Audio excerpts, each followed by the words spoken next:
그러니까 윤한웅 위원님의 그 입장이나 시각이 어디에 있다라는 거는 충분히 알겠습니다. 그런데 그게 그러니까 일반론이라는 거, 그리고 그것도 한편에서 바라볼 수 있는 시각이라고 하는 것도 저는 좀 지적을 하고 싶습니다. 저는 제가 어저께 그 이른바 사단의 폐해를 얘기를 했는데, 그 사단이라는 게 굉장히 많이 만들어진 게 사실은 이명박 정권 때 윤석열 사단에 씨앗이 태동됐던 거고, 그리고 저 박근혜 정부에 들어와서 김기춘 또 우병우 이런 사단들이 들어와서 검찰의 기강이 정말 풀어졌다는 건 너무나 잘 아실 테고요. 그것 때문에 국정농단을 미리 막지 못한 것도 확실히 있었고, 거기다가 박근혜 정부에 들어와서는 사법농단까지 일어나서 도저히 이거는, 그러니까 저희가 항상 법원을 저희가 최후의 보루라고 얘기하는데 그에 대한 신뢰마저 무너져 버렸다고 하는 거, 그거를 지금 세우기 위한, 이제 비로소 3년 반 지났습니다. 그거를 위해서 지금 엄청난 지금 지난 지난 10년뿐만이 아니라 지난 한 7, 8년 동안 쌓여온 거를 지금 하나씩 고치기 위해서 하는 부분인데, 또 엄청나게 저항이 심합니다. 지금 공수처에 대한 저항뿐만이 아니라 이런 부분들이 있다는 시각, 또 국민들은 그런 것을 또 가지고 있다는 시각도 있음을 좀 같이 인지해 주셨으면 좋겠고요. 저는 지금 오히려 국민들이 굉장히 실망을 갖고 있는 건, 제가 어저께 검찰은 도저히 정말 덮어서 돈 벌고, 그리고 나서 그 다음에 그거를 어떻게 하든지 무마시켜가지고 하는 이런 대로 알고 있고요. 그 다음에 판사에 대해서는 저는 이런 생각이 돼요. 판사의 신뢰가 사법농단 이후로 엄청나게 이게 무너지기 시작을 했는데요. 거기다가 최근에 사법농단에 대해서 계속해서 줄줄이 무죄 판결이 나오는 거 보고, 야, 저거 끼리끼리 봐주는 거 아니냐. 그 다음에 저도 그동안 지적해 왔습니다만은, 내부의 법관 징계 같은 거는 정말 손방망이다. 그 다음에 내부에서 뭐가 일어날 때는 판사들은 판사끼리 봐준다. 판사, 검사도 서로 봐준다. 이런 것들에 대한 의심이 지금 아주 최고조에 달해 있는 데가 아닌가 하는 생각이 듭니다.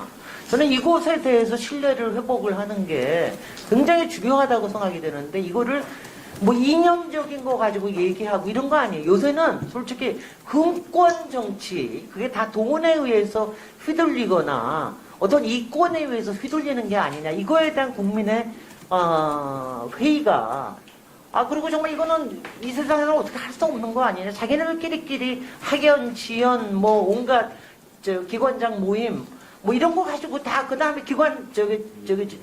지검장하고, 법원장하고 난 다음에 가가지고 바로 변호사하고 변호해주고. 아니, 이렇게 해가지고 우리가 어떻게 믿을 수가 있습니까? 제가 거기서 더 얘기를 더 하기가 어렵고요. 제가 이런 거는 구체적인 사안으로 얘기하는 게 참 맞다는 생각이 드는데, 제가 그래서 강민구 판사님 건을 제가 얘기를 드리는 겁니다. 지금 서울, 고법원장님. 지금 13부에 강민구 판사가 배정이 됐습니다. 거기가 이제 언론을 주로 다루는 데라고 얘기가 나왔어요. 그래서 제가 지난 10월 7일 첫 국감날에 대법원에 여쭤봤습니다. MBC에 관련된 여러 가지 사건들이 많은데, 강민구 판사는 잘 아시다시피 보도에서 MBC의 그 장충기 사장하고의 문자 때문에 여러 가지 곤욕을 치르고 이런 부분이 있는데, 이거를 그대로 여기서 심사를 한다는 게 말이 되느냐. 그래서 그랬더니 그날 당장 부르시더라고. 거기 차장님이, 김인겸 차장님이 그 사건은 거기에 없는 거로 알고 있다. 그래서 제가 그 다음에, 그러고 난 다음에 다시 찾아보니까 바로 며칠 전에 8부로 다시 재배당을 했더라고요. 그거 어떻게 하다 재배당이 된 겁니까? 그거는 대법원 공직자윤리위원회 권고 의견이라고 있습니다. 8호. 그 자기 친족이 근무하는 그 법무부에 있는 선임한 사건에 대해서는 일정한 친족 관계에 따라서 재배당하도록 그렇게. 그런데요, 바로 지금 13부에는 언론 관련 그게 전문 민사부고요. 거기에는 지금 MBC에 관련된 게 다른 것도 다 거기에 배당이 되어 있습니다. 지금 여기 화면에서 보시면은 거기에도 지금 4건이 관련되는 게 있거든요. 그런데 왜 거기다 그대로 두셔야 됩니까? 이럴 때는 어떻게 해야 됩니까? MBC로서는 굉장히 난감한 거 아니겠어요? 솔직히 삼성 장충기 회장하고의 문자를 바로 이걸 드러내서 그 전까지는 솔직히 강민구 판사라는 사람이 이 세상에 있는지 없는지도 저희는 몰랐습니다. 그런데 그거 가지고 나왔는데 그럼 그럴 땐 어떻게 합니까? 법관 사무분담은 그 사무분담 기본 원칙에 따라서 네, 사무위원회에서 알겠습니다. 그러면은 기피 신청을 할 수 있다고 또 그럽니다. 정촉이 하면. 근데 기피 신청을 하면 여태까지 보니까 지난 5년 동안에 기피 신청이 약 3천 건이 제기가 됐는데 그중에 기피 신청이 된 게 몇 건이냐 하면은 딱 2건입니다. 이런 정도예요. 거기다가 강민구 판사가 제가 고법에 여쭤보겠는데 아주 유명한 사건이 있습니다. 삼성의 이부진과 그다음에 그 남편 이무재의 이혼 소송 사건이 있었는데 이때 기피 신청을 했어요. 이무재 측에서 이부진의 삼성 커넥션이 강민구 판사에 되어 있다. 그때 서울 고법에서 어떻게 판단 내리셨습니까? 기피 신청을 인용했는데 대법원에 고법에서는 받아들이지 않았죠. 참 코끼리끼리 해준 거 아니야. 받아들이지 않았죠. 그래서 다시 이무재가 다시 대법에 해가지고 대법에서 기피 신청을 받아들여서 겨우 그렇게 된 겁니다.